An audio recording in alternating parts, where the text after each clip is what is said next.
Good evening. Welcome to the monthly business meeting of the Mayor and Commission of Athens, of the Unified Government of Athens-Clarke County. Thank you for joining us, and we really appreciate you spending time with us, and we also appreciate your interest. There are agendas on the table just to the right of the exit doors. If you'd like to have one, if you are watching remotely, you can access one through our website, which is accgov.com, and that's a new address, so I'll say it for you again, accgov.com, which is a little shorter and hopefully a little easier in the future. And for those of you who have cell phones, I just heard one ringing. If y'all would please turn them off to silent, we'd appreciate that. And tonight there will be 4 opportunities for public input. The first will be the consent agenda, which are items 1 through 15. The second will be old and new business, which are on the consent agenda, item 5 has been removed from that agenda, and it's gone to our discussion agenda. And then the next items will be 16 through 20 with number 5 added. And then recommendations from our Planning Commission, which are items 21 and 22. And one final opportunity, if there's something you want to speak about that's not on the agenda tonight, you can have your 3 minutes at the podium to talk to us about it. And I'll let you know as each of these opportunities come up, because it's hard to keep up with them as a visitor or a layperson. Our rules of commission allow citizens 3 minutes for comment. There's a timer on Ms. Spratlin's desk. It will be green when you start, and it'll turn yellow at 2.5 minutes to let you know that you just got 30 seconds left. So please have your remarks finished before we get to that point. And if you brought handouts that you'd like us to see, if you'd hand them to Mr. Berryman, he'll make sure that we get them. So, Ms. Spratt, would you call the roll for us, please? Dickerson. Here. Link. Here. Wright. Present. Bailey. Present. Neesmith. Present. Bell. Here. Harrod. Gertz. Here. Hamby. Here. And we have a 4. Thank you. Do I have a motion for approval of minutes of Tuesday, February 6th, February 13th, and February 27th? So moved. Second. Have a motion, second, all in favor? Aye. Any opposed? Okay, any written communications, Ms. Bradley? For entry into the record, we have notification from the Transportation and Public Works Department of acceptance of streets for Discovery Trail subdivision. Thank you. And this part of our meeting is for our consent agenda, and that's the items that I mentioned to you initially that are 1 through 15. And our consent agenda are items that have been discussed at prior public meetings and will be presented for consideration as a single item, and only one vote will be taken. So if anyone would like to speak to one of these items, this is the time to come to the podium and tell us what you think. Anybody want to speak to one of those items? Okay. Would any commissioner like to remove the item from the agenda? Ms. Dickerson. Number 9, and just a comment on number 11. Let's just go ahead and move it down rather than, Okay. since we got 2. Well, actually, we've got 3 now, 5, 9, and 11. Do I have a motion for approval of the did you want to remove that? I'll make a motion that we approve the consent agenda without those 2 items. Was actually. I'll was Without number 5. Yeah, And there's an ordinance to read, maybe? yes, Mr. I'll second Behrman. it, and of course, you got to read it. Thank you. There are 2 ordinances. The first is an ordinance to amend the Code of Athens-Clarke County, Georgia with respect to parking restrictions on millage heights and for other purposes. Second is an ordinance to amend the FY 2018 operating and capital budget for Athens-Clarke County, Georgia, so as to provide continuing grant funding, if awarded, from the Georgia Criminal Justice Coordinating Council's Stop Violence Against Women Act grant program for expenses related to 4 investigator positions and 1 administrative secretary position, directly supporting efforts to prevent and reduce crimes of violence against women and for other purposes. Thank you, Mr. Behrman. We have a motion, second, all in favor? Aye. Any opposed? Okay, we now move to our, the next section in our agenda, which are items number 5 and then 9 through 11. Would anybody like to speak to one of those items? Excuse me, 5, 9, 11, 16, 17, and 18. Anyone wish to speak to any of those items? Okay, seeing none, we'll come behind the rail. We'll start with number 5. Madam Mayor, I misunderstood. I thought 5 was pulled from the agenda for tonight. No, it's just moved to the discussion agenda because there's some additional information on it. We have a new option. Okay, I'm not sure. Are you behind? confused. Blaine? I thought 9 and 11 were the only that came off. Well, they took 9 and 11 off, but but Jean had asked me to take 5 off Okay. because we had an additional option added to it. Okay. Well, yes, there were some changes for the benefit of everybody out there. We received a request, the initial agenda item had a request from the Rogue Valley Transportation District in Oregon to buy a number of our buses. Since that time, they came back and said, we want to buy all your buses, and there are 12 available, and they offered to pay $10,000 apiece for them. But we had a couple of local partners, and particularly the Classic Center Authority, who sent in a late request to say, we're interested in them as well. And so, agenda item number 5 for the surplus and sale of transit buses has been amended to say, sell 10 of the transit buses to the Rogue Valley Transportation District and 2 transit buses to the Classic Center Authority, all of the buses for $10,000 apiece. Okay, That's page yeah, 28. yeah, I'm looking at it. I was thinking I saw in there someplace that said if either these 2 agencies didn't purchase all of them, to give you the authority to sell any that were left over by auction. Was that taken out? Yeah, that's right. No, that's Okay. still there. That's still Oh, there. Okay. So, So is it time to make a motion for time to that? make a motion. Okay. Option 1, A, B, C, D, E, for item number 5. Second. Okay. Everybody understand what's going on? Okay. Have a motion, second. All in favor? Aye. Any opposed? Okay, thank you, guys. Number 9, and that's Ms. Dickerson's. You want to talk to us, Sharon? Yes, thank you. I spoke with Commissioner Harrod also about this, and I missed the 3rd Tuesday meeting. He's missing tonight. But we actually would like for the project, the rehabilitation project, to include art to be one of the elements. And we can, according to the attorney, as long as we include that in our capital improvement plan for the airport, based on the reading of the TSPLOST referendum statement, that would be appropriate. So I'd like to consider that. I'm not really sure how we're going to fund it, so we'll talk about that. But we would like to leave that open as an option to consider. Okay. So amending the action would be, item C would say Runway 927 rehabilitation is appropriate for public art elements to be included as part of the TSPLOST 2011 subproject, and to include that in the CIP, in the capital improvement plan. Okay, I understand. Any further? Do we have a second for discussion, and then we'll? I'll second. Okay, you want to speak to that? Well, yeah, I have a question. We would make sure the art is over by the terminal, right? Not the runway? No, well, not necessarily. One of the things that we've talked about, we've been talking about the Lexington Road corridor, and a lot of people don't even realize that the runway is there, and we have property on that end. If it's appropriate and we can get a sign on that end, and it doesn't interfere with the runway, then I think that's what Commissioner Harrod and I would like to see. I mean, I'm not suggesting we can't have signs elsewhere or artistic type of a sign or something elsewhere, but I think our intention is to try to get on Lexington Road.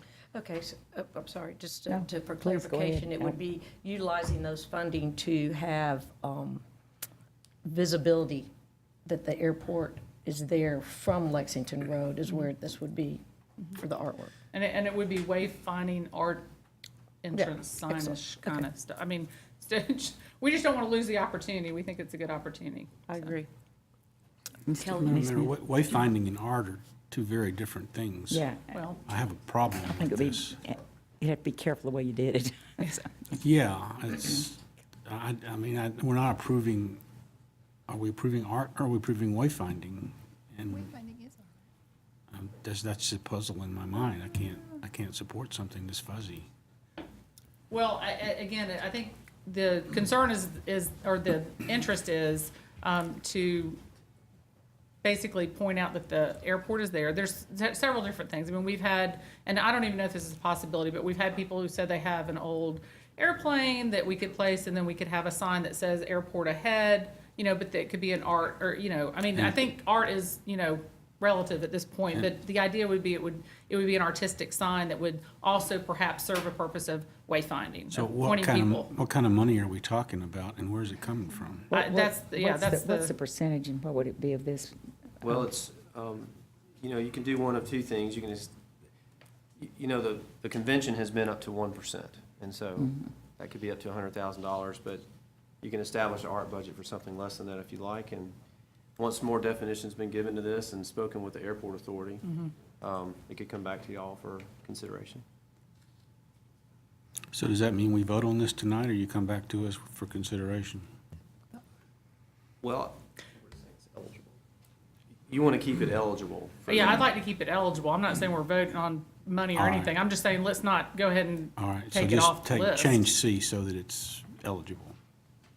Ms. Link, you wanted to say something about this? Yeah, I mean, I sat on the Cultural Affairs Commission for a few years, and I'm glad Sharon's bringing this up, because I kind of thought it would be a missed opportunity. And, when I sat on that commission, we talked a lot about wayfinding. We did a lot of slideshows and stuff, and wayfinding can very much be an art element, a functional art element. And I think that commission could come up with something, and put out an RFP for something that could really brighten up that corridor. 1% of this $408,000 is only about $4,000. It's not a lot of money. But if there are some citizens out there who want to help boost it or something, I think this could be a worthwhile project. And they typically what they do is they appoint a user group, so there will probably be folks from the airport authority or from the immediate area on a committee, and they determine what would be most appropriate. And art elements come back to us before they're to be voted on anyway, so we Yeah, would see what it was and what the money was. Yeah. So shouldn't the motion be 1, A, B, and D? And never mind C, just take it out? Okay.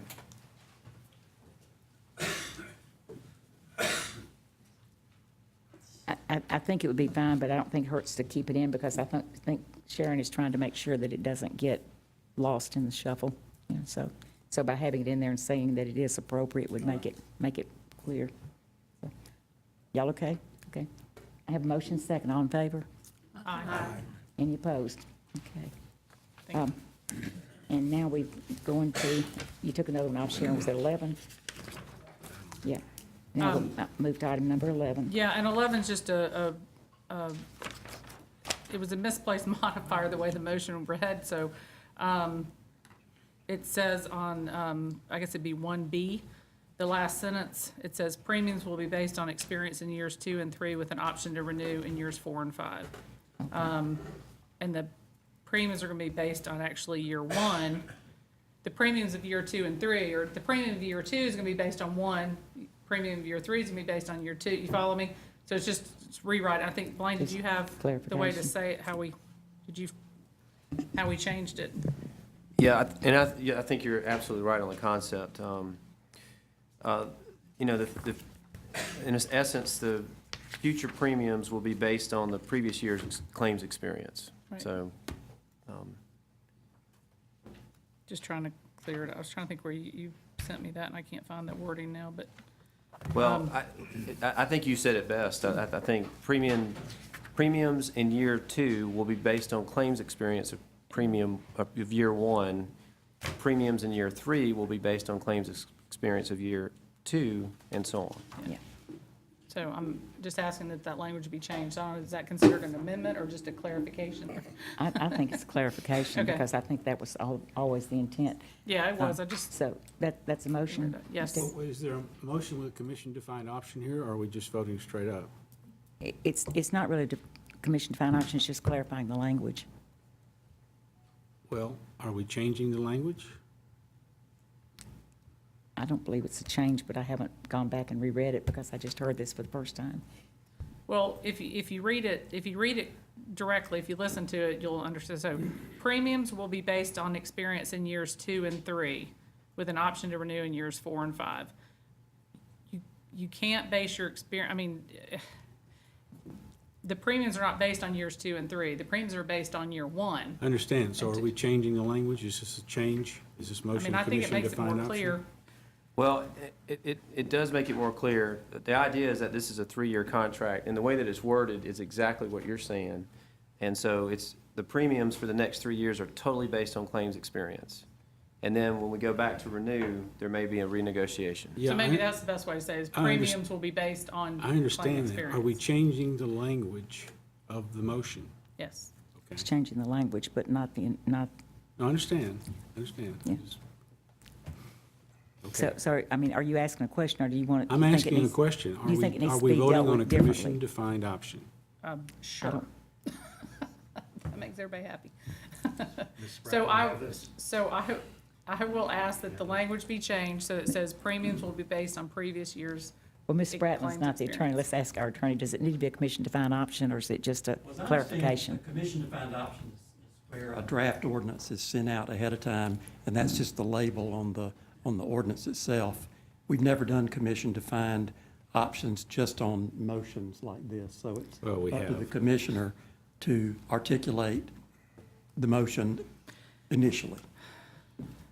So basically what Commissioner Dickerson is doing is just refining the language in one of the lettered paragraphs. And see, I don't think it clarifies it changes the intent at all. Sure it It's- doesn't. So I think it's just a clarification. All right. So I think we'll just use it as a clarification of the language. Which page? And I have a motion, do I have a second? Second. All in favor? Any opposed? Okay. Thank you. Hope nothing else is quite that hard.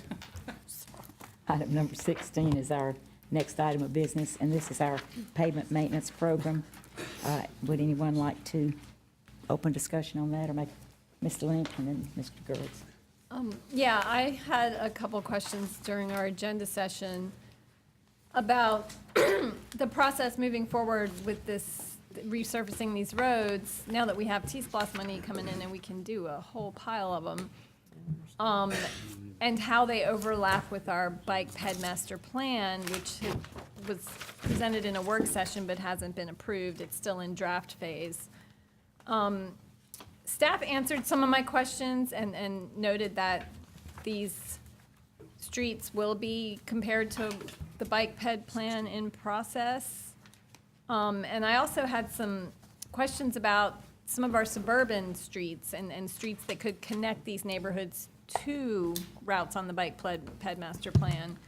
And staff identified a couple of those. I'd like to point out Chesterton Drive that runs parallel to Vincent Drive, which Vincent Drive is a purely residential street, but it's really high speed. It has no sidewalks, no shoulder, ditches on either side of the road.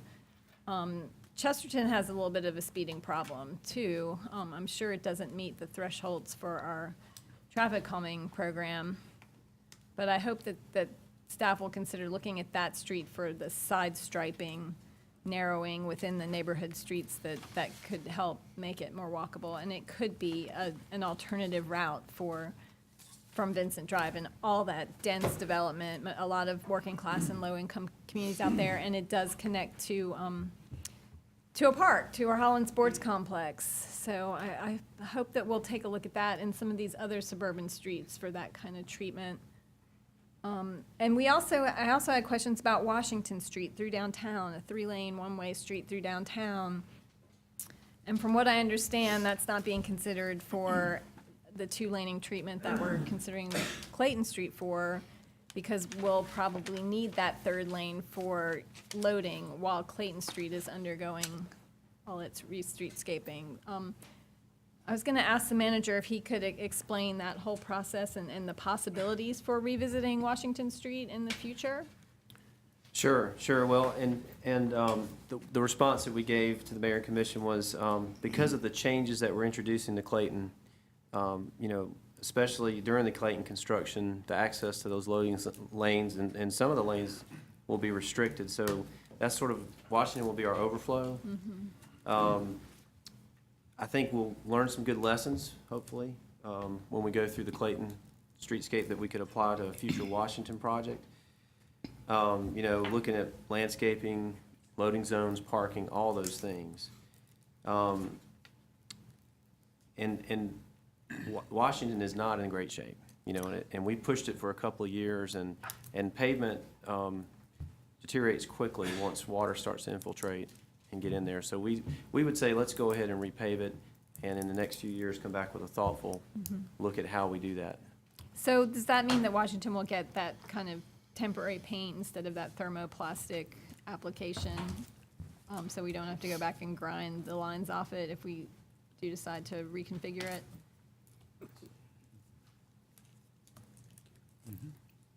Well, we'd most likely do thermoplastic because it could be several years before we get to that point. But Okay. that would be our recommendation. Okay. So will you just confirm that there's going to be some consultation with folks on that bike ped master plan committee in looking at this list and identifying roads for maybe a little extra striping here and there?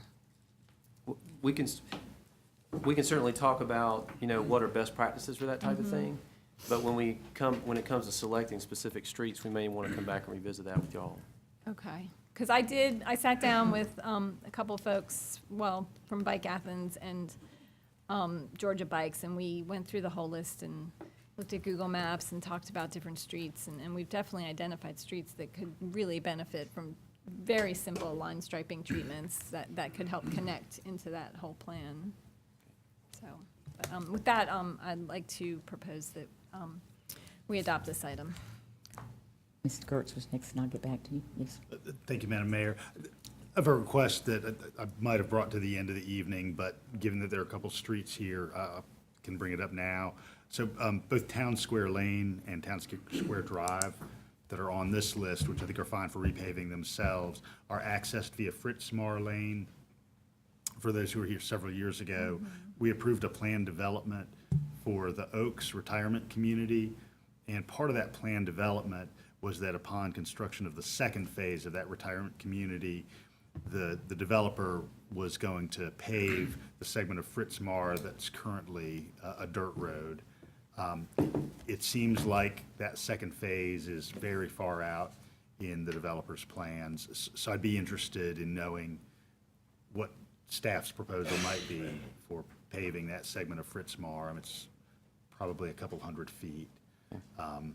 But it's getting very rutted, and it's really one of our only sort of relatively in-town dirt roads remaining. So I just want to Okay. bring that up. Okay? Ms. Wright? Yeah, I just want to make sure, on page 123 of our big document where it lists the options, I'm assuming that we're moving forward with what would be A1, A, B, C, D, E, F. But then when you get down to the signature page, for the department recommendation, it only has options A, B, C, D, E. And do we typically include F, the part that says authorize the mayor and appropriate staff to execute all related documents? Is that usually listed at that point? It is. Can we just make sure that's in there so it's Thank you. dotted? Thank you. It should be identical. It's actually on what I'm looking at, so. Okay. Because it, E is to approve the supplemental agreement, and F is to authorize the mayor and commission appropriate staff to execute. Right, and then down where the signatures are is where I wanted to make sure F was included, which would be 124. Yeah. We have a motion, do I have a But second? I just wanted, and I also wanted to say I appreciate having the update that the new TSPLOST Citizens Oversight Committee has started work and is Start working, yeah. updated in here. And this is probably, this is a little bit out of order, but for the 4 commissioners that have openings on the SPLOST Oversight Committee, I think we had some confusion because I asked y'all for names at the same time we asked for T-SPLOST, and that committee is not able to meet. So if y'all can get your names to me. Working on it. You need a little time, Yeah. get that together. Because I want to get them appointed by next week so that they can I've got- have an opportunity to meet. I've got people that are already asking me to Great, do it. great, thank you. So, Madam, Okay, so I'll get back in order now and call Ms. Neesmith. thank you, Madam Mayor. Blaine, I asked you about Deerfield Run, and you said it wasn't ready yet, but it's not on any list. And all the streets were paved out there. Deerfield Run is maybe 200 feet, maybe 300. And it seems to me like we need to get that little street in sync with the Deerfield, which is a very long street, and Deer Hill, which is a very long street, which have been paved. They were the last thing done before we shut down for the winter. I'm sorry, I thought I saw a response to that. Yeah, there was, and it said it wasn't ready yet, but it's not in bad condition. I disagree with that. It's in terrible condition. And I really want to see it put on this list and get done while we're doing the rest of the streets, Deerfield and Deer Hill. Is there anything we can do, Blaine, to get that done? Well, the rating of the roads is done by certain criteria that I think were approved by mayor and commission. But Deerfield Run doesn't appear on any list anywhere. I think it got overlooked. Well, we can meet you out on site, Commissioner, and if it qualifies with the rating, and we'll go through the criteria with you, that would be a Okay. different matter. All right, thank you. And if I might, Mayor, Yes, point sir. something out, because I know this was very important, the mayor and commission, this was something that was important to them that the citizens know, but by approving this agenda item, this puts TSPLOST funds into play this spring, Understand. getting paving done for the community, and I know that was important to y'all. It is. I want to make sure, I did have a second. Didn't you second it? No. Or did you? Okay, I need a second. Second. Okay. Okay. We have a motion and second. So you're satisfied you got your question answered? Well, I hope so. Okay. We have a motion and second. All in favor? Aye. Any opposed? Okay. We now go to item number 18, which is the Cedar Creek Solar Array Project. And I know somebody got to want to talk about that wonderful project. Ms. Wright. Well, I'll just go ahead and make a motion that we approve option 1, A, B, C, D. I'll And I'd second. love to second it. Okay, you can second. Jared seconded. Mr. Bailey seconded. And I do have some questions, just some questions, sort of clarifications and stuff. well, I it's on asked your the. side of town. I just think the audience ought to know Yeah, what this is. it's in my This is great. district. It's at the intersection of Whit Davis and Barnett Shoals Road. Literally, if you kept going on Whit Davis, you go right into the drive of it. It's a great project. I have some general questions, just trying to understand it, and it might be worthwhile to share those so that everybody else understands it. One of the questions I had that I think I asked Blaine, the manager yesterday, was about the renewable energy credits. I guess I don't understand, what does that mean for us? I mean, how does the government get it? I mean, is there some point system and we get to count points or something? I mean, how does all that work? No, it doesn't. It's really only useful to a private entity. We won't be able to cash those in. We would retain them as part of the project, and, I guess they are there on paper, and if we ever did another deal with somebody perhaps, or modify this deal or sell this deal, maybe there's some use for them. But you're right, as a government, the tax credits really don't inure to our benefit unless we entered into a private relationship. Okay, and I'm sorry, I wasn't here for the third Tuesday meeting, so I had a lot of questions about it, and I just wanted to make sure I understood. So, what is not included in the report that I did find out that might be worthwhile, so we did have, I think Radiance has a 20-year warranty on the inverters, and that's good, because they typically last 5 to 10 years. And we're talking about a 20-year deal? Or we don't know what the PPA would be if we, It's a 25-year deal on the READY program, I think. 25, so 25 if we did Ready, and I guess if we did our own, it would be whatever, okay. But my concern was also the panels, and Blaine, the manager had given us had given me some information about that, and I'm trying to find the exact thing. You want to tell them what you told me about the panels? Because there wasn't any information in the report about panels. And Yes. all this stuff is highly technical and, may be an asset today, but in 20 years it may be a liability. So I'd ask that question. Do you mind? And I misspoke. The READY deal is a 20-year deal. Oh, Ready's 20, Okay, I was looking at the solar panels. So Commissioner Dixon asked a number of good questions. The solar panels do have a 25-year power output warranty, so they're good for 25 years. They will degrade over time. I think it's shown that incrementally over time, and perhaps at the end of 25 years, they're at 80% output or so. And a 10-year product warranty on the materials and workmanship. As you mentioned, the inverters have a 20-year extended warranty, and the racking has a 10-year structural and 5-year drive and control component warranty. But the bigger question, I think, Commissioner, you were asking is, is this really an asset at the end of 20, 25 years, or is it more of a liability, if you will, and then why would we want a third party to own that?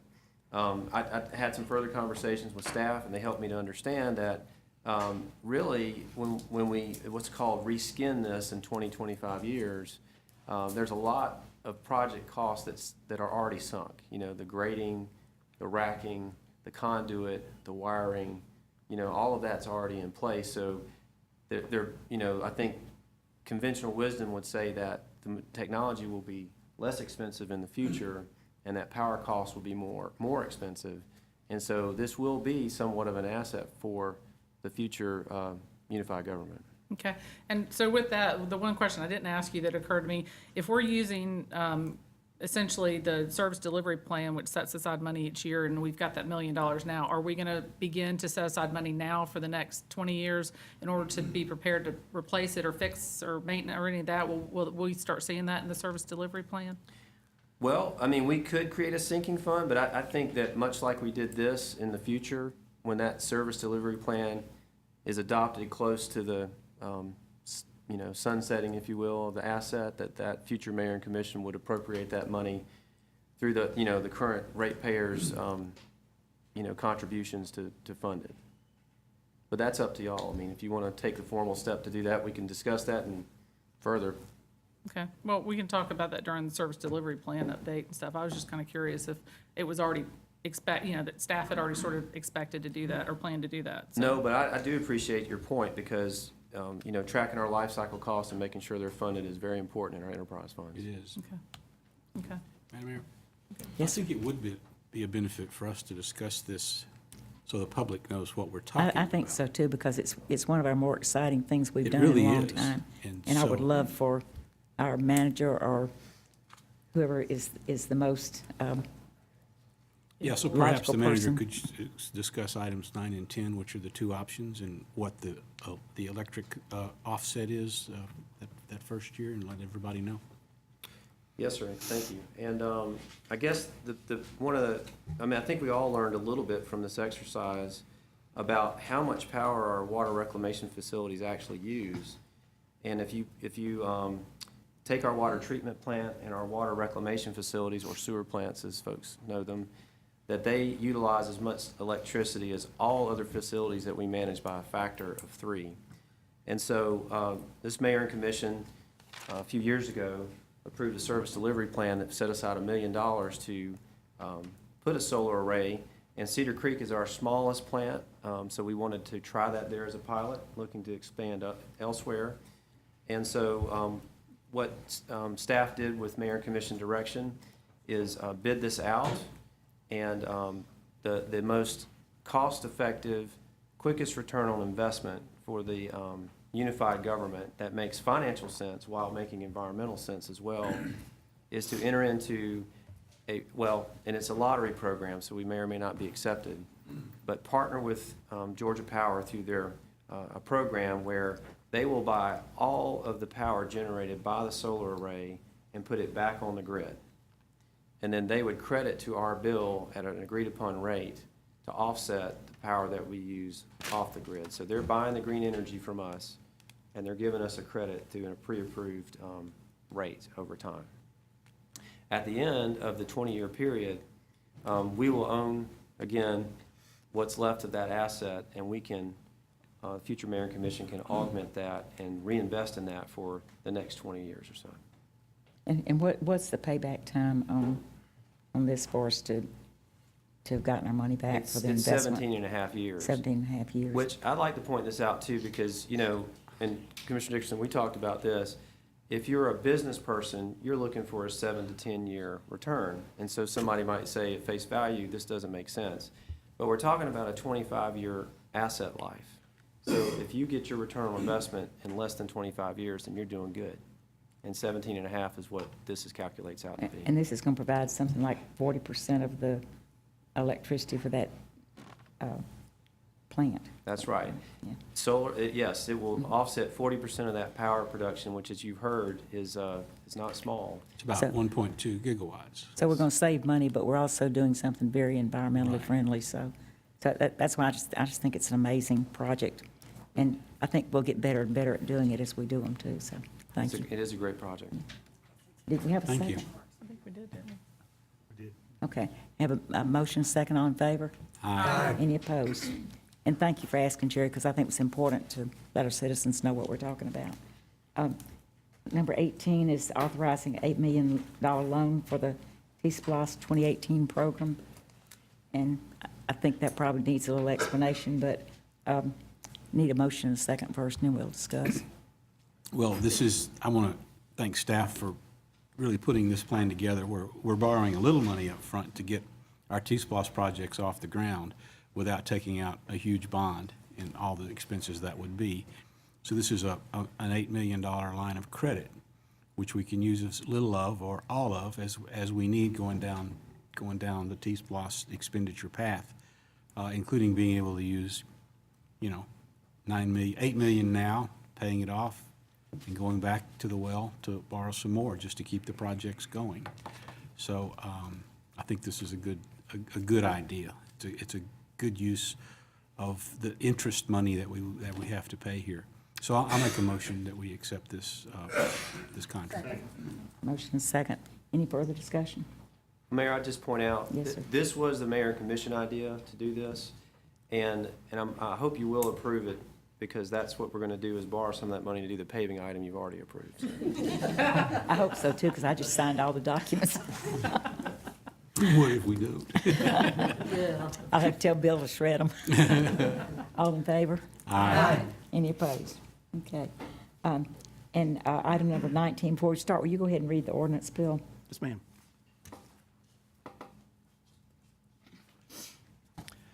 An ordinance to amend the FY 2018 annual operating and capital budget for Athens-Clarke County, Georgia, so as to provide grant funding from the Georgia Criminal Justice Coordinating Council for one full-time position and associated expenses to support domestic violence cases and for other purposes. Thank you. And this is for us to accept a grant. Mayor, I make a motion to accept, motion to vote on option 1A, B, C, D, and E. Second.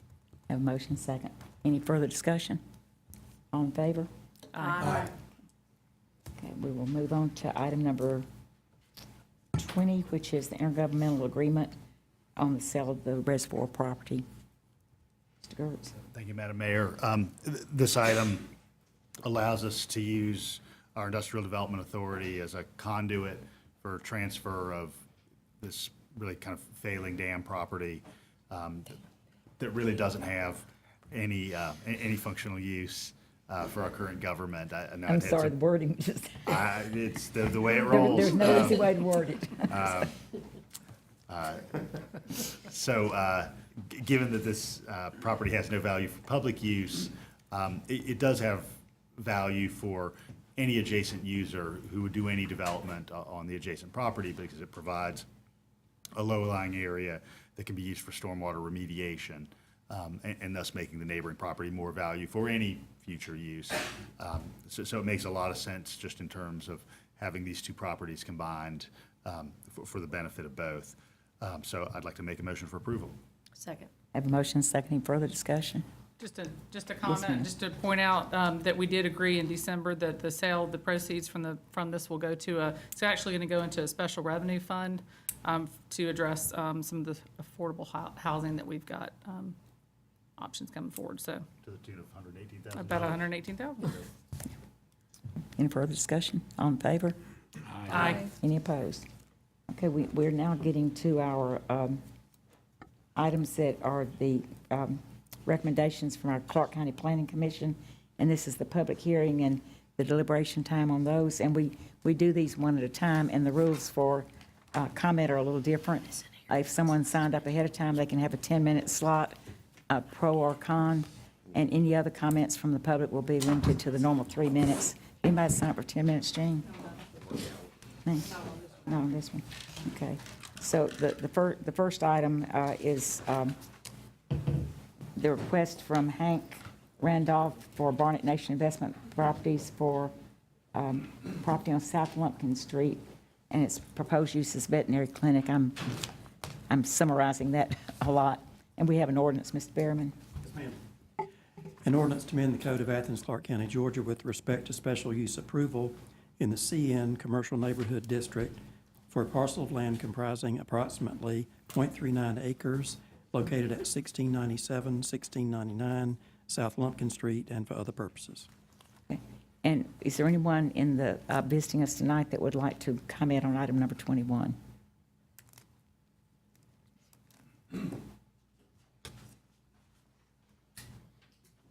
Good evening. My name's Hank Randolph, and I represent Barrett Properties and Pet Lab Express on this item. As you probably read in the report, kind of where we are on it, we're just trying to do basically a vet clinic that doesn't have any kenneling inside, no dog runs, fairly benign use. Both of the doctors that are involved in it are here tonight, if you have any questions for them. But at this time, we'd just like to submit it and hope that you see to approving it for us. Yes. Thank you, Mr. Thank Randolph. you. Anyone else here visiting that would like to say anything about this item? Okay, we'll come behind the rail, and this is in Ms. Wright's district. Yeah, yes, I appreciate the insights that Brad spent time explaining to me about some of the items that I talked about last meeting. So I'll go over some of that, and also it was helpful to know that while we will approve the special use, that the staff is continuing to work on what would be the specifics for, in Section 3, vegetarian buffer between the single-family residents behind. It's not about taking down what's there. It's going to be working with staff to place what is needed as a gap filling. Brad, can you speak to that? Make sure I get it that right. Yes, the way we've got this worded now, if this were to be approved when they get into plan review, we're not going to ask them to remove existing vegetation to plant new, smaller vegetation. It's basically an implementation of supplemental evergreen vegetation in the gaps to fill in and to meet the intent of the general provision section of the ordinance. And some of the other considerations that are I didn't say considerations, planning commission's Street tree- conditions. Yeah, the street tree plantings, that's when we get to that point, we would more than likely on a site this size, meet them on site and find the most appropriate location and species of trees to meet the intent of the ordinance. Right, It's- because there's overhead, two different angles Mm-hmm. of overhead utilities, there's underground utilities. Also, condition 5 is a pedestrian path that's gonna come between the street sidewalk and get them to the sidewalk entering the place. And so staff will work for getting those specifications so that the trees also don't block the signage for the business, as well as then the edging for the parking area. Those details, staff will work to make sure that is not, that is fair and reasonable and not, and understood, so that these gentlemen who are veterinarians can move on to taking care of animals and not property management. Yeah. Is that a motion? Oh, and so I make a motion that we approve this special use. Okay, we have a motion, second. Is there any further discussion? All in favor? Aye. Any opposed? Well, go take care of animals, docs. And our next item is number 22, and this is a request of Jim Timmons of Timmons Warnes for the Episcopal Diocese of Atlanta, and this is for a planned development on Lumpkin Street. And I believe Mr. Warnes has signed up for the 10 minutes, and we'd ask him to speak first, and then if anyone else wants to speak.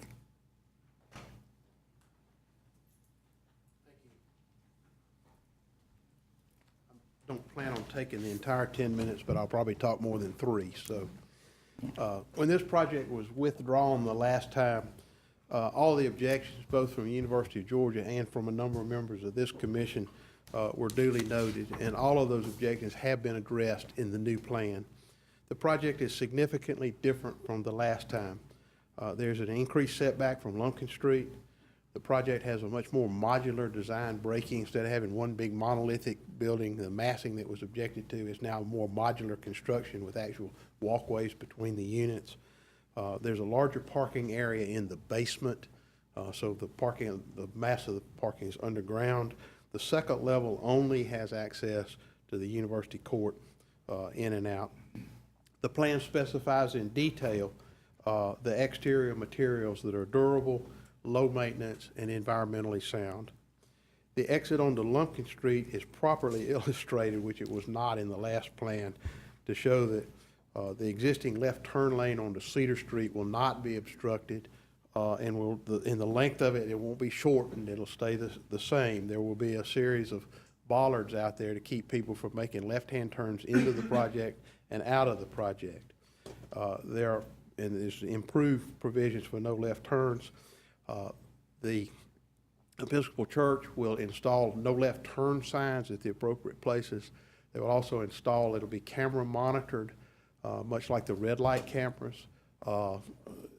If this body chooses to do so, they can enact an ordinance so that it can be enforced through the police department, but it will be enforced internally from the students. It'll be student parking only underneath. That's who's going to be going in and out. And that will be enforced in the lease. If they get caught on camera making an illegal left turn, they're going to pay a penalty to the management. As you all know, the biggest opposition to this, of course, was from the University of Georgia. They had questions of access on University Court and pedestrian safety.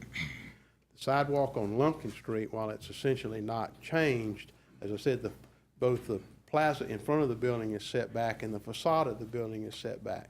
So there's increased visibility. There will be low-lying shrubbery between the edge of the sidewalk and the retaining wall that forms the plaza area. So it'll be much more pleasing to the eye on Lumpkin Street. The current sidewalk on University Court is actually in the drive lane. And it's also not always, when I say elevated, I'm talking about there's no curb. Some of it's just level. That will all be torn out. There'll be a planted area between University Court and the sidewalk. So it'll be street trees planted in there, and that's shown on the plan. And then the sidewalk will be moved over away from the travel lane, again, for increased pedestrian safety. The Episcopal Church and UGA have reached an agreement regarding the points about which the university was concerned, and I'll talk about those in a minute. This plan requested 5 waivers. One was for an increase in the floor area ratio. This project is all about walkability. It is student housing in the middle of campus. It's surrounded by dormitories. The people that live there will be able to walk to class. They'll be able to walk to the Student Learning Center. They'll be able to walk to both the Bolton Dining Commons and the O House Dining Commons. They'll be able to walk to other places on the university campus. There's 110 students who will not be living in downtown high-rises and who will not be living out in the residential neighborhoods. There was a distance waiver for 2 trees. Trees were supposed to be 10 feet away, and there's 2 of them that, because of the planning of it and so on, needed to be 6 feet. There was a waiver for reduction in the required parking, and that was primarily generated by the commercial part of this facility and also the Episcopal Chapel, both of which have requirements in the ordinance for certain amounts of parking. But the commercial area is student-oriented. It's grab and go. It's sundries. It's emergency supplies. If my battery runs out in the middle of the night and I got to run somewhere and get it because I'm working on a project. I used to say notebook paper, but we don't say notebook paper anymore. I got to keep my computer running.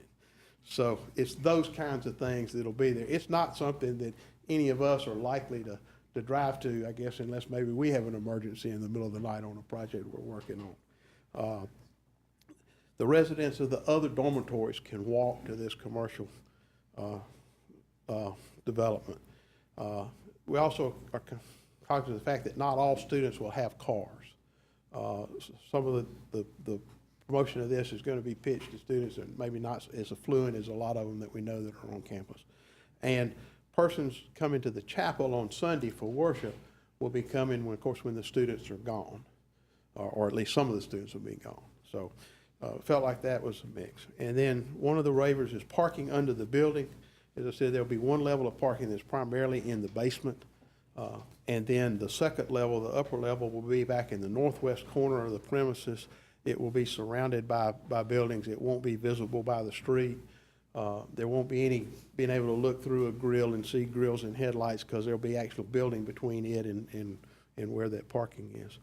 And then the conserved tree canopy requirement is 15%, and only make 6.5 of that, but there's going to be enhanced plantings throughout the project, and so there's alternate compliance with the tree canopy requirements. We spent more than 8 months in negotiation with the University of Georgia. We reached a term sheet that had 17 points, and that term sheet has been signed by both the University of Georgia and by the church. And then we've spent the last about 2.5 months negotiating, making that term sheet a formal agreement with the lawyers trying to come to agreement on all the different language points.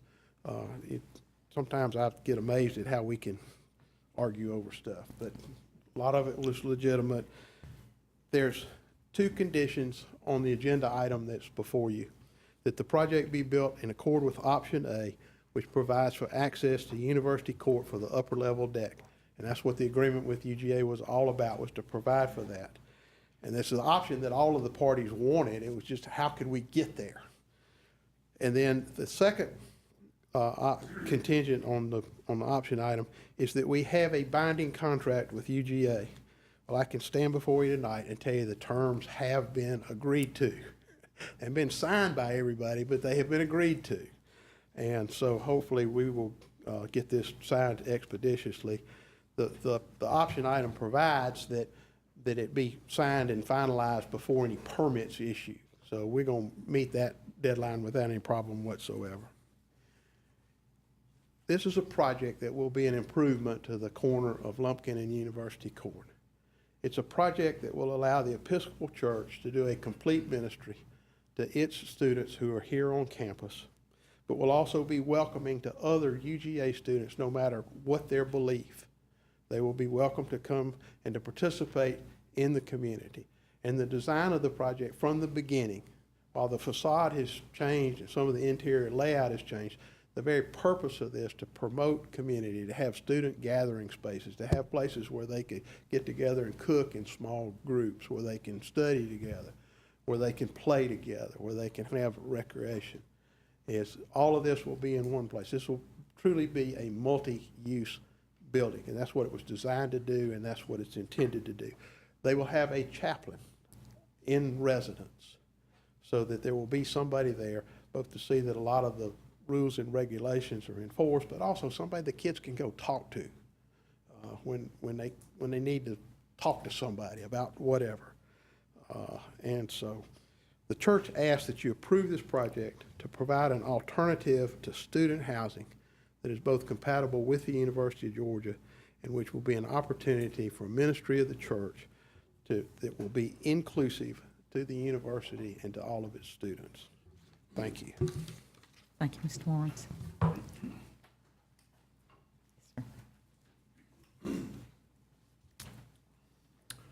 Good evening, everyone. Good evening. I'm the Reverend Canon Lang Lowry of the Episcopal Church, and I'm here on behalf of Bishop Robert Wright, who wish he could be here, but he's with 200 other bishops in Texas, and for some reason they wouldn't let him out of that meeting.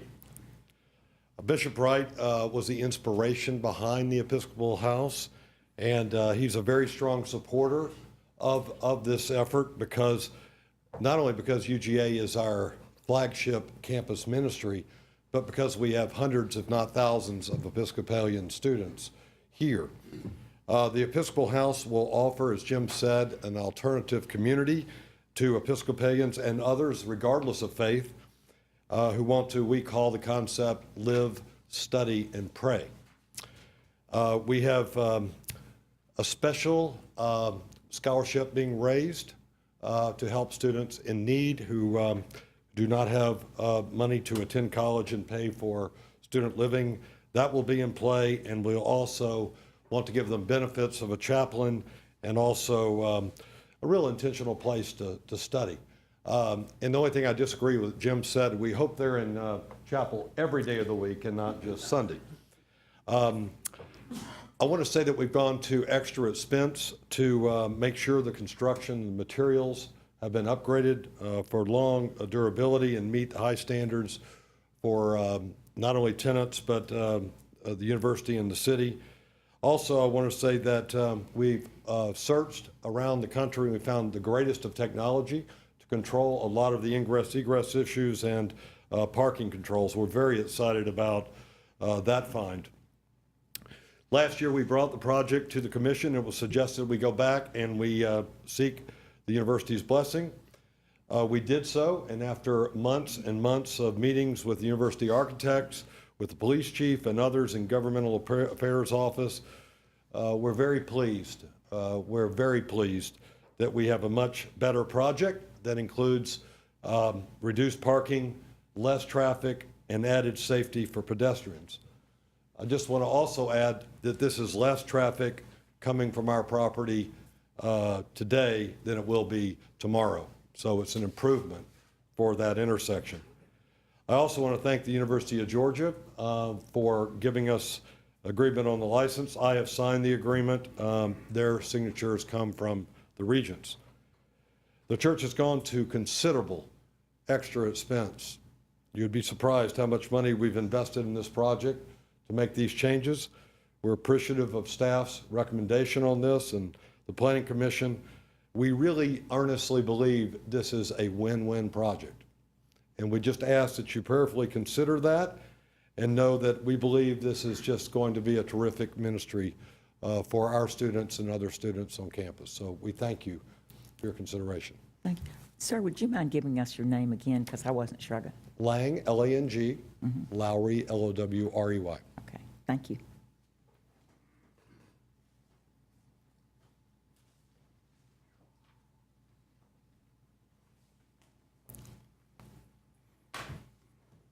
Good evening.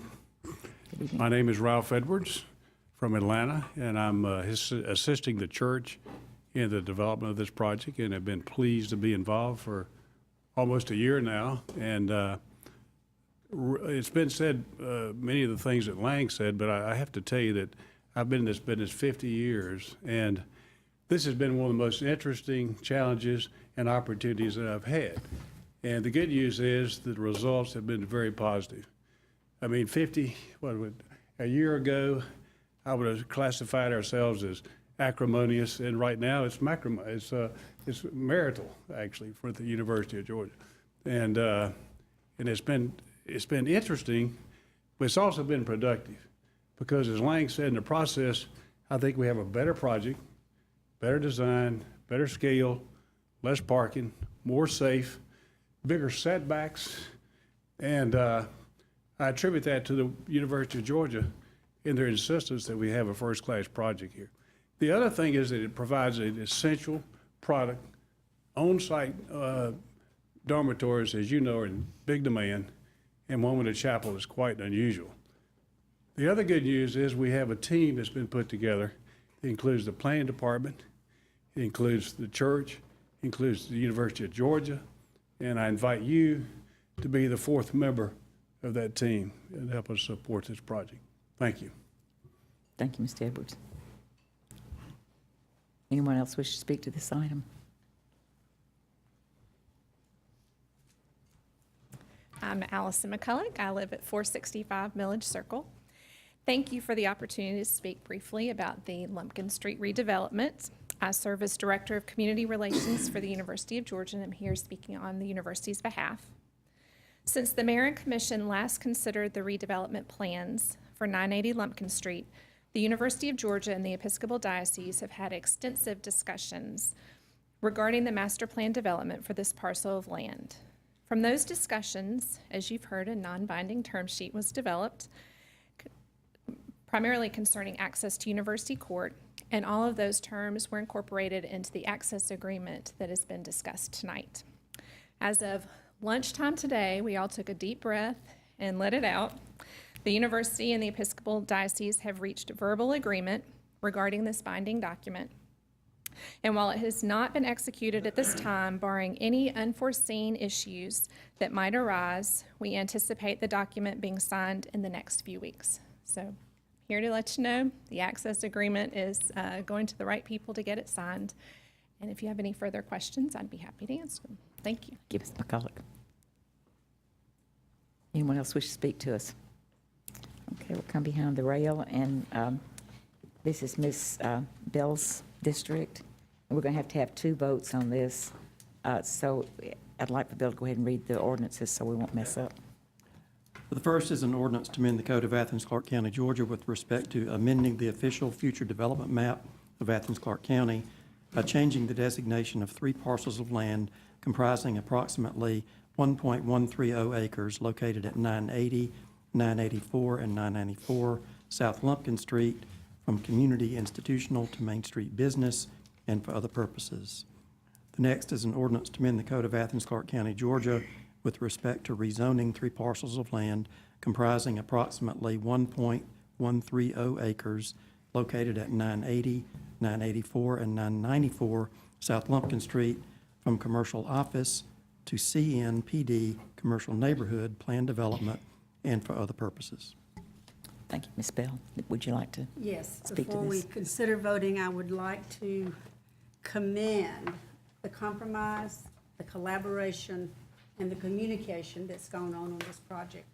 It's been, I know, heavy, and it's been on our hearts, some of us very heavy.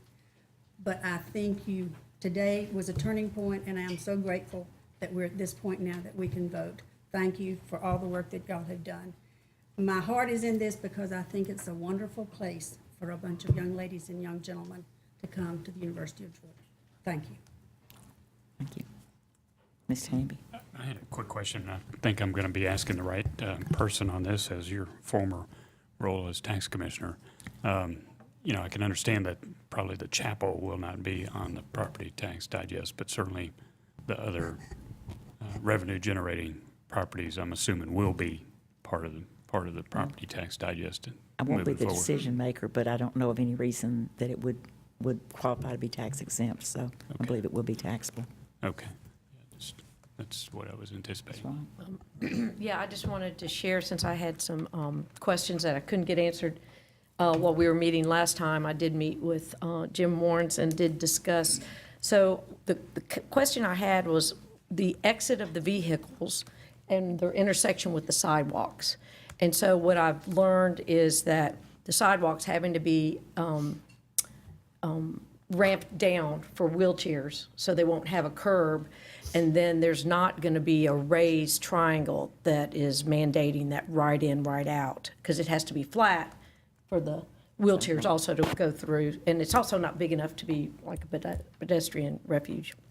But due to the abundance of pedestrians that are in this area, I've asked them if they would put a stop bar so off the sidewalk so that when the cars are exiting onto South Lumpkin, they would be visually prompted to stop. And if we could get a stop sign, that would be another bonus to that so that they're not impeding the sidewalk traffic, and the sidewalk traffic doesn't wander out and into the street. So, and then also on the university court access too, Jim said that he thought that that would be feasible for them to do the same thing there, just prompting those vehicles to slow down, look for not just the vehicle traffic or buses, but the pedestrians right away there. I also appreciate the work and the collaboration that has been done and the setback and the green space, just all the way around the improvements that have been made on this project. And I look forward to supporting it with my vote. Ms. Lake, did you have? I'm happy to see this come forward. I didn't have too many problems with it the first time around, and I'm glad to see student housing in this location. This is certainly an appropriate place for some dense student housing.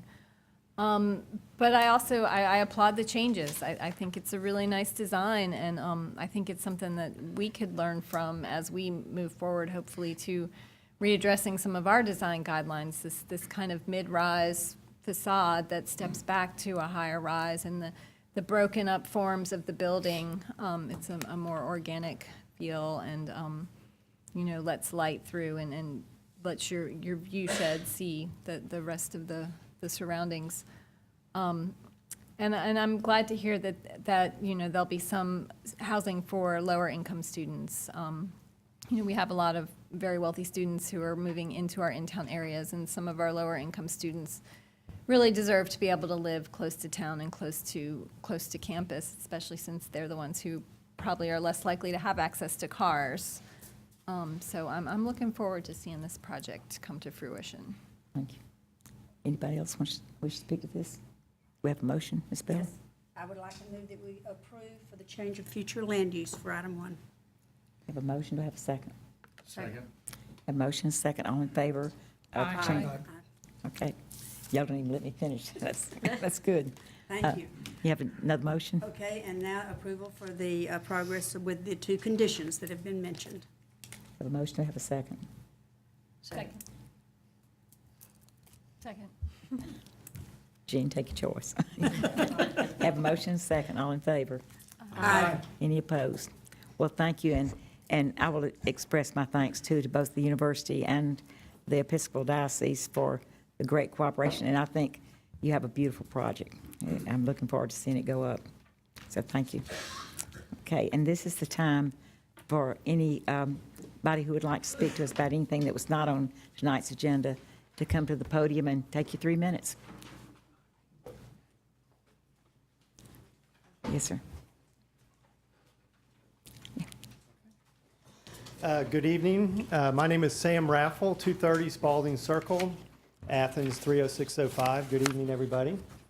It's hard to summarize the last 3 years in 3 minutes, but I'll try. An Athens-Clarke County police officer tells me that he does not feel secure in the knowledge that if he were to be injured in the line of duty, that an ambulance would be there in a timely fashion. Another police officer tells me the same thing, and then another and another. Then one says, we're just waiting for the right person to die. Then a firefighter tells me exactly the same thing the police officers are saying.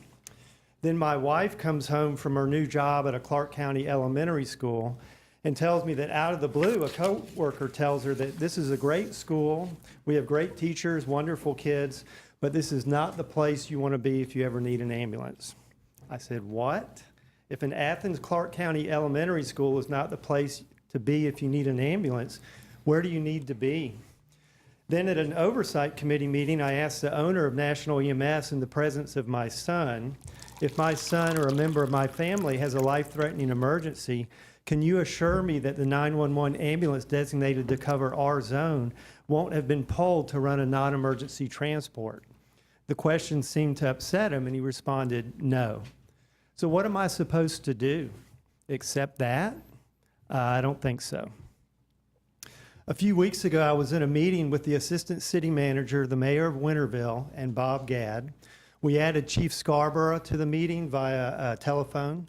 I asked Chief Scarborough a direct question: does the EMS Oversight Committee care about response times? His answer was honest, clear, and direct. No, they don't. Folks, that's a problem. That's a very big problem, and it explains everything. Every conversation I've had on this matter with police officers, firefighters, teachers, elected officials. It also explains why National EMS, why the total lack of transparency from National EMS in regards to their response time data. Personally, I do not believe Chief Scarborough buys into the philosophy that response times don't matter. I further believe the best case scenario for running a professional EMS system in Athens-Clarke County would be a fire department-based EMS service. Lacking that, we need to challenge National EMS to stop abandoning state-mandated EMS response zones to run non-emergency transports or find a company that will. We need to ask the contract holder to rebid the contract annually or at least biannually, and to consider companies like Grady EMS, who serves 12 counties in Georgia, running an ambulance service with protected 911 ambulances. We believe that your opinion would carry weight on this issue. Lastly, we do not believe that the Athens-Clarke County government should be a contributor to a contract with a company that is not willing to give reasonable and important information to the people they serve. Thank you. Thank you, Sam. Anyone else wish to speak to us? Hey, my name is Bob Gadd. I live at 134 Milton Road in Winterville. And I agree with everything that Sam said. He and I have been working on this issue for a long, long time. And as far as we know, nothing has changed. And I still feel like this is literally a life and death issue that affects potentially everyone here and everyone in the entire county. And I think it's something that you guys still need to address. Thanks. Thank you, Bob. Anyone else wish to speak to us? Okay, seeing none, we'll come back behind the rail, and this is the time for our staff reports. And I get to do the first one, so I have several things to bring to y'all tonight. The first one is I'm nominating Mike Hamby to replace retiring Harry Sims on the Athens-Clarke County Pension Board. Do I have a motion for? So moved. Second. Have a motion, a second. You want to leave the room? All in favor? Thank you, Mike. Can we make him leave the room anyway? I think all he needs is an excuse, so let's don't give him one. Yeah, he left us. Yeah, and the next thing I have a couple of appointments to make. I was going to let you know that I've asked Melissa Lincoln. She's accepted a place on the audit committee, and that was vacated by Mr. Sims as well. And Mr. Neesmith is going to serve as chair of the Atlanta Highway Committee because Mike felt like he needed a break if he was going to take on another responsibility. So Jerry will be filling that spot. And I have some assignments for GOC. The first one is to a review of organization-wide event sponsorship policies, to bring back a uniform policy to the commission for us to look at. And this relates to departments being asked to be sponsors of various activities around the community, and there seemed to be like a sort of a hodgepodge of how things are done. So we want to make sure that we're treating everybody the same in those policies. The next one is advertising on transit buses. We've got those beautiful new sleek buses, and when I saw them, I just thought, what a shame to mess them up with advertising. So I would like for y'all to look at that and bring back a recommendation to us, and see if the money we're getting is really worth, is really a value to us. And then public input, issues relating to commission meetings and procedures, including public input policies, whether we want people to have a sign-up sheet to give us their names in advance, those kind of things.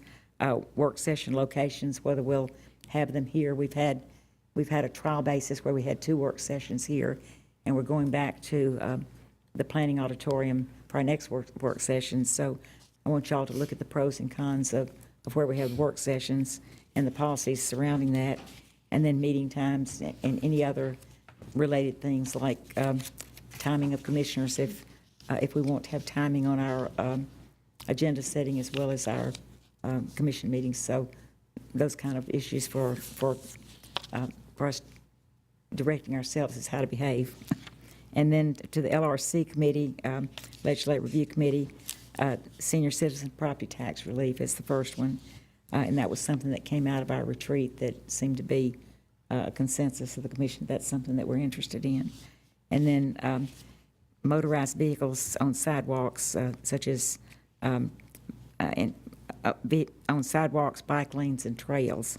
And this would be things like golf carts, mopeds, even anything that's motorized on our trails. And I think Ms. Wright has provided us with a sample ordinance that GMA has come out with, so that might not be too hard of a thing.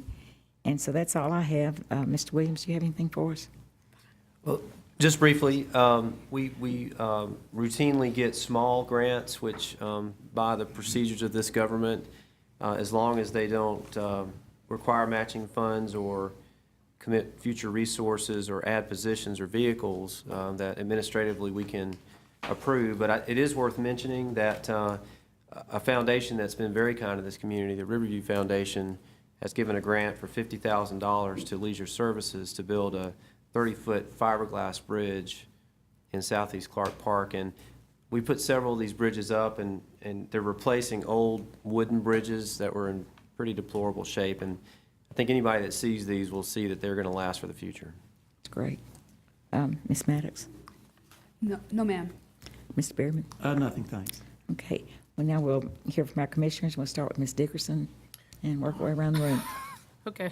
I usually get to be last, so I was preparing some notes. I guess one thing I do want to mention in regard to the EMT stuff is we did have a fairly serious incident with a former commissioner back in December where she fell and had to wait, I think, 40 minutes to get EMS to show up. I know from having talked to the manager, we don't have any contractual authority, but we do contribute money. And I think it'd be worthwhile for us to find a way to have a conversation with the contracting authority, I assume that's Pavement, and express them our concern. I also think that we also should, and I think we've had discussions about training our own fire service up to EMT standards, and a lot of them have it anyway, but creating that, I think there's some usefulness in that further discussion of how we're going to handle that, because they, literally were four or five blocks up the street from where she fell, and our fire services could have responded, but because the way the protocol is, they weren't called to the scene. So an officer, actually Sergeant Tony Howard, actually was responsive, and he was there and stayed with her until EMS arrived, along with some other civilians. But it's certainly a concern we need to address. So I did want to mention a couple of other things. The bridge that Manager Williams mentioned is actually going to connect to a 0.2 of a mile trail that my son worked on for his Eagle Scout project. So we're really excited about that because he gets to be part of something that's even bigger. Todd Miller, the senior planner, was a huge help, as well as Assistant Manager Robert Hiss met with my son, and it's going to connect Wiggly Field. Too bad Andy's not here. He loves that. Wiggly Field to the tennis center. So I'm really looking forward to that too. That's going to be neat.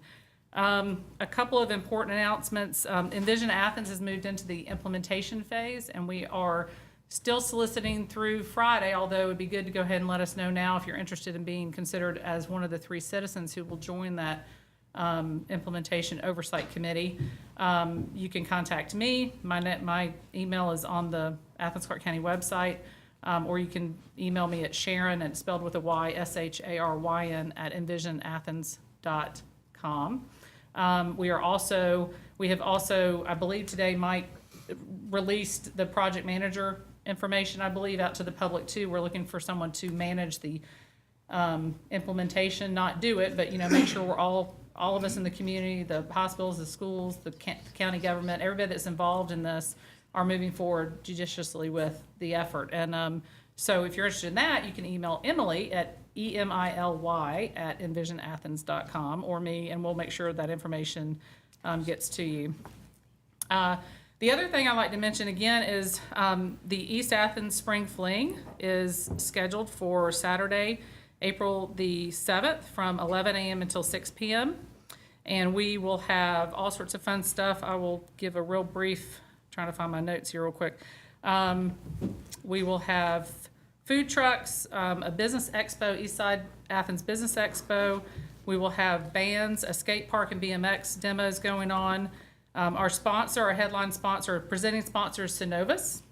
Our other sponsors include Georgia Power, AT&T, Athens Printing Company, Livewire, West Broad Farmers Market, Athens Land Trust, the Mayor's Office, thank you, Athens Gaming Theater and Flagpole, and then we have some other sponsors, Jittery Joe's, Michelle Roche, Leon Farmer and Company, Keep It Simple Yoga, Cornerstone Church of Athens, Bulldog Johnny, Athens-Clarke County Transit, the Convention and Visitors Bureau, the skate park group, Halpern, who manages the Walmart parking lot, and Farmers Insurance. One thing to note for those who like music, our featured band is Elf Power, and apparently that's a big thing. I'm out of that, but apparently that's a big deal. So we hope y'all will join us right now. We've got 5 food vendors. You can go to athensspringfling.com and find out more about it if you would like. We hope you'll join us. Thank you, Ms. Dickerson. And a shout out for your son who received his Eagle just in time. I understand before he just turned 18.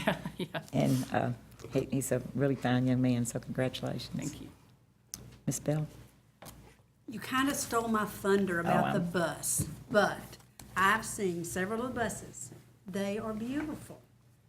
And I would vote, if we made a vote right now about putting advertising on, I'd have to vote no. I think advertising is distracting for the drivers and whatevers, but I think they look so, so wonderful. So proud of them. That's it. Mr. Hamby? Mr. Neesmith? Well, we're having the first annual Athens West Fest. Not on the same day, I hope. On June the It won't 2nd. be nearly as good as ours. On June the 2nd we don't have as much money as you do apparently. On June the 2nd from 10 to 2 p.m. behind the mall. And it will also be a garage sale, as well as things for people to do and have fun. I want to talk about EMS. First of all, I'm not sure when there was a lack of response from our fire department EMT. I don't know how long ago that was, but I know that Chief Scarborough has very effectively been having firefighters trained as EMTs. It's a very arduous course. It happens at Athens-Tech. It takes several months for a firefighter to earn his EMT certification. And I don't know if you've observed it, but I have on a number of occasions. I've seen EMT arrive at the scene. The EMT they're able to give first aid for heart attacks, for bleeding, for most of those very critically time-sensitive kinds of health events or injuries that can occur. And so they're supplementing our ability to respond to emergencies that require quick response on site. And they can't transport, but they can give first aid. And about response time, I attended the group at Athens Regional or Piedmont Hospital a couple of months ago. Andy and I did, and we learned a lot about what response time means. And the fact is that if you have an injury that is not life-threatening, response time isn't important. You don't need to be transported in 5 minutes as opposed to 15 minutes or 30 minutes, especially if EMT is arriving to figure out how serious the injury might be. So a statistic that shows the response time, the average response time, the 85th percentile for response time, that isn't so meaningful. What is meaningful is whether or not there is help, which might be EMT, within a reasonable amount of time. I have seen EMTs arrive at scenes in a few minutes and EMS behind them a few minutes later. I've seen that myself. I've witnessed it. So I don't want our public to get upset that we're not responding to emergencies. We are. And our EMT folks are responding very fast, and Chief Scarborough, I'm going to ask him to give me some more information about how many EMTs we have. Now, I personally know of 3 firefighters who have earned their EMTs in the last 6 months. So, yeah, we do need more information, but to say that response time is the most important part about EMS service, after all, even non-emergency transport of patients is a service to our citizens that they are providing, one that we need an ambulance service to do. So let's be careful about getting everybody upset about response times. They're not all that needs to be measured. I've heard a lot of statistics from the advisory group when I attended this meeting that were very encouraging. There are a lot of statistics that they do have. Andy and I intend to get deeper into this with their collaboration and help. The other thing we need to do is educate the public about how to make a 911 call. When you make a 911 call, you need to describe the injury so we know how serious it is and what kind of response there needs to be. You need also, our public needs to understand CPR, because our public can be a force multiplier. We all need to be able to provide CPR to our family and our colleagues whenever it's needed. And the availability of the defibrillators is also becoming more and more common. And our EMTs do carry those, and they do know how to use them, for example. At UGA, the devices are available in, I think, almost every building now. And someone in that building is trained to use them. So there's a lot of good things going on. Not to say that we don't need to look closer at our EMS service. We do, but it isn't as dire as one would have us believe. Thank you. Mr. Becky. Thank you, Madam Mayor. I don't really have anything, except I will say that Jerry and Commissioner Harrod and myself and some other commissioners have been paying attention to the questions about our ambulance services.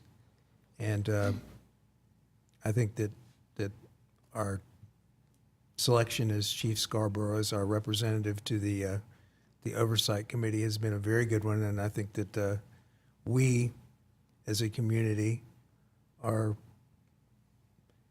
trying to make responsible choices in cooperation with the hospitals here that are our partners in this. And if you'd listened to the people speaking before, it made it sound like we don't care. We do care, and we are working on these issues. Thank you. I have nothing this evening. Ms. Link? I just want to mention Clayton Street again. There was two public input sessions last Wednesday, two drop-in sessions, and I attended both, and they seem to be very well attended, particularly by downtown business owners who are really concerned about how this Clayton Street re-streetscaping project is going to go, and the fact that they were not allowed the opportunity to offer any public input on the preliminary decisions regarding the street width, the number of lanes, the parking configuration, and ultimately the sidewalk width. We did get some information from one of those business owners who is an engineer by trade. I haven't looked at this yet, but I'm looking forward to looking at it. But I want to remind everyone out there that the information that was presented at that public input session is available online now at acc.gov or accgov.com/Clayton. And there is a input sheet and some schematic drawings. But I hope that we'll reconsider this. And I want to thank staff for the hard work they've been putting into it and offering some alternative scheduling for it. I think that's really important. That was one of the biggest concerns of these business owners. But we really do need to take a look at that curb to curb width and you know, if there are some real concerns. I personally, you know, I'm all for losing that third lane, but I do feel that there might be room for a turn lane in some places. So I hope that we will take a look at it from a block to block basis, because from what I understand, the width is different from block to block. And at this point, we're taking a really homogeneous approach to it. So I hope that discussion is not over. Thank you. Mr. Gertz? Thank you, Madam Mayor. I first want to note, I'm excited about these upcoming events highlighting Southeast Clarke Park and the surrounding area and the Athens West business area. We had a recent discussion about connectivity with our consultants for the bike ped master plan, and just as I think about the future of Athens and our needs generally, I spend a lot of time on foot trying to imagine what it's like to live in areas where I don't live, but thousands of people do. And what's uniquely interesting to me about particularly the mall area is just how many people are in very close proximity to the mall as residents, but the challenge that they would have to get there safely, you know, whether you're talking about kind of the northern segment of Huntington as you move back into the single-family residential area, or the southern segment past the kind of former Walmart, where Athens Church is located, where there are hundreds and hundreds of multifamily bedrooms very close to there. And so I hope our bike ped master plan does consider that for the mall area in particular. I think that's going to be significant.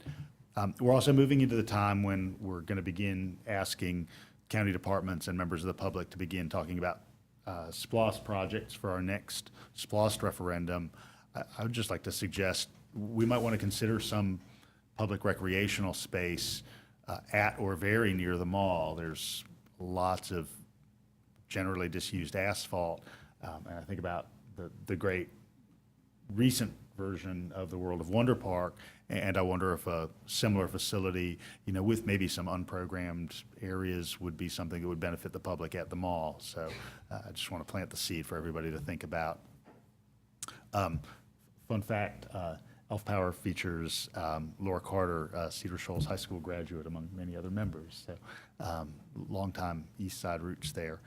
And I want to end just with a few thoughts about this EMS conversation that's been ongoing amongst the commission and staff members for some time.